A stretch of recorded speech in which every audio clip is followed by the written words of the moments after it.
Fala galera, aqui quem fala é Juan de Lima e tá começando mais um boletim de notícias aqui no canal do Pedrosa. Então, roda a vinheta!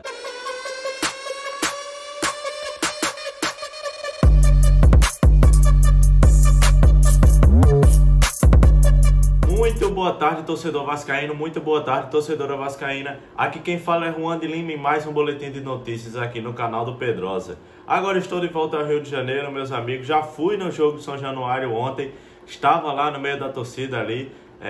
Foi um belíssimo jogo do Vasco. Vamos falar um pouco sobre o jogo do Vasco. Vamos falar sobre as informações, mas antes de tudo eu peço a você para deixar aquele like aqui no vídeo, aperta aqui o botão do gostei, se inscreva aqui no canal e ativa o sininho das notificações, que é para ajudar esse canal, o canal do Pedrosa, que vem com muita novidade. Pedrosa ainda não está fazendo lives e etc. No pós-jogo, como é comum, porque ele está fazendo uma nova identidade visual. O canal do Pedrosa está passando por essa nova identidade visual, tem muita novidade vindo aí, então aguarda aí, torcedor vascaíno, que esse ano 2023 vai ser muito especial para você que acompanha aqui o canal do Pedrosa. Depois de tantas informações exclusivas e virão ainda mais, muita apuração, tudo que a gente faz aqui se compromete, gravar o máximo de vídeos possíveis. Então peço a você mais uma vez para deixar o like, participar aqui bastante do canal. E vamos falar um pouco sobre esse jogo do Vasco, né? O Vasco jogou outro contra o Resende, o Vasco vinha da derrota contra o Volta Redonda e de uma certa insegurança do torcedor vascaíno com o clube, porque o Vasco não tinha apresentado talvez atuações tão seguras. O Vasco fez aquele período de pré-temporada lá nos Estados Unidos e que o jogo mais importante ali contra o River acabou perdendo por 3-0.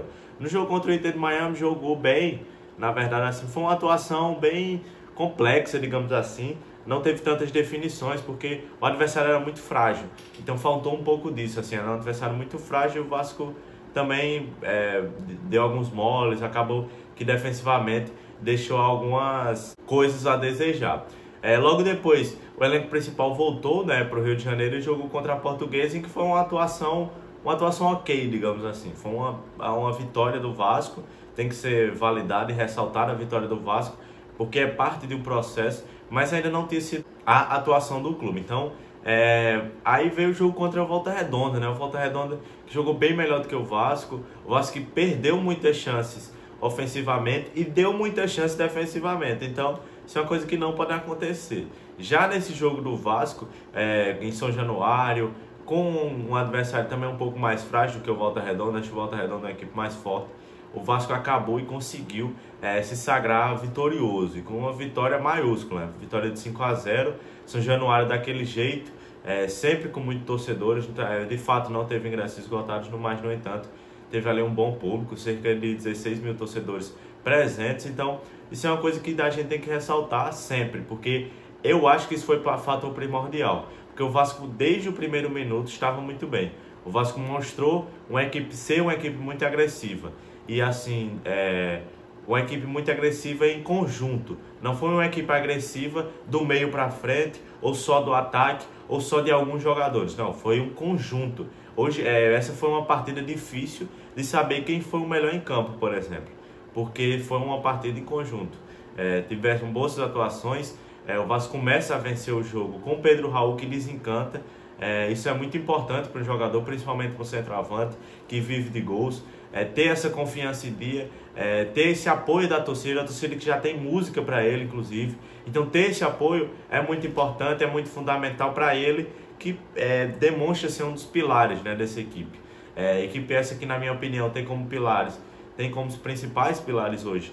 Pedro Raul, um deles, no ataque. No meio de campo, eu encontro Jair como principal pilar. Na zaga, no setor defensivo, vejo Léo Pelé como também mais um pilar. E Ivan, que parece também ser outro pilar aí nessa linha. São esses 4 jogadores. Eu ainda espero que venha mais jogadores para ter mais pilares, ter mais essa estrutura mais bem feita, mais bem montada, e para que se possa colocar mais responsabilidade em alguns jogadores, como por exemplo um camisa 10, como por exemplo outro ponta mais definidor, um ponta mais goleador, quem sabe, enfim, um camisa 5, um pitbull ali, um cara que possa desarmar bem, que seja uma segurança.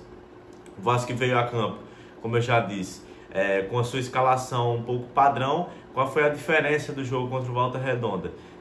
Saiu Robson Bambu para a entrada de Miranda e também saiu o Zé Gabriel para a entrada do volante Rodrigo, que é da base, enfim, vinha jogando na equipe C, né, do Vasco, a equipe alternativa que ficou no Carioca e não fez pré-temporada nos Estados Unidos.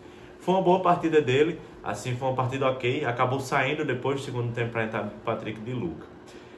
Vamos falar mais uma vez agora sobre essa questão do jogo. O Vasco desencantou, Pedro Raul desencantou, acabou fazendo o seu gol. O Vasco continuou pressionando, desde o início já vinha pressionando e acabou conseguindo fazer aí o segundo gol com o Lucas Piton, né, que vem sendo um dos principais jogadores, na minha opinião. Os dois laterais do Vasco demonstram muita qualidade e demonstram uma ofensividade boa, opções para o ataque. Piton fez isso, conseguiu dar assistência, conseguiu fazer gol para o Vasco e fez o segundo gol. E aí ficou mais fácil, né? Com o segundo gol, o Vasco acabou pressionando ainda, teve finalização com o Figueiredo. Destacar aí um pouco também essa questão de Alex Teixeira, que teve um pouco sumido no primeiro tempo. Já na volta do segundo tempo, o Vasco volta tão agressivo quanto e talvez até um pouco melhor. Achei Alex Teixeira melhor no segundo tempo. Eu percebo nele que falta ainda uma questão talvez física, não sei, também não sei se é mental, mas ele demonstra qualidade. Quando ele está com a bola no pé, na hora de tomar a última decisão, ele toma boas decisões. Ele deu ali um passe no primeiro tempo ainda para Figueiredo finalizar, conseguiu dar assistência para a PEC e fazer o terceiro gol. E aí entra também a questão da segurança, né? Ele chegou, conseguiu fazer outra finalização e acabou expulsando o adversário, que foi o goleiro adversário do Rezende. Também destacar a atuação de Jair, que para mim, na minha opinião, foi o melhor em campo. Demonstra isso, demonstra uma segurança muito grande, demonstra ser um pilar do Vasco muito grande. Conseguiu controlar ali o meio de campo, conseguiu dar muita dinâmica ao jogo, com passes longos, passe para o lado, conseguia ter essa dinâmica, ficar com a bola, reter a bola na hora que era necessário, não demonstrava um desespero, então eu gostei muito da atuação dele. E aí vem a tranquilidade, o Vasco joga mais leve, vem a entrada de alguns reforços, como por exemplo, entra Patrick de Luca, que faz sua estreia, entra Luca Orellano, que também fez sua estreia. Ele demonstra ter recurso, mas vamos ver como é que vai ser a aplicabilidade desse recurso dele, né? Como é que ele vai mostrar esse recurso. Demonstra ter qualidade no passe, então isso é muito importante para um jogador como ele. Então vamos ver como é que ele vai evoluir, como é que ele vai se destacar nesse tempo. Gostei da atuação dele. E aí o Vasco faz mais um gol. A entrada de Eric Marcos também, o Vasco faz mais um gol com o Pedro Raul e depois finaliza com Léo Pelé, que foi muito importante ele fazer o gol, vem jogando muito bem, gosto muito do jogador Léo Pelé. Então vamos aí ver como é que vai ser. Sempre destacar porque é o Carioca, é um adversário frágil, também não se iludir muito. Falta ainda contratar jogadores, falta contratar um volante, que é a próxima contratação do Vasco, eu cravo isso aqui. Vão vir dispensas, isso também é mais uma informação. O Vasco trabalha com planejamento de negociar ou vender, negociar, dispensar, enfim, cerca de 10 jogadores ainda. Então o Vasco vai focar nessa limpa de elenco, vai focar nas contratações mais pontuais, como eu já disse, contratar um volante, contratar um camisa 10, um atacante. O volante é a próxima contratação do Vasco. O Vasco quer um volante de calibre. Já existiu especulações sobre, a gente deu aqui a informação no Twitter do canal do Pedrosa. O Pedrosa postou lá, falou com o empresário do jogador sobre Arangues, né, que o Vasco teve uma conversa com o seu empresário sobre essa situação. O Vasco também está na disputa, segundo o jornalista André Hernan, né, sobre o jogador Gregory, que era do Inter de Miami, jogou contra a gente nessa pré-temporada, já jogou no Bahia aqui no Brasil, já estava nos Estados Unidos há um bom tempo. Então é a próxima contratação do Vasco, é um volante.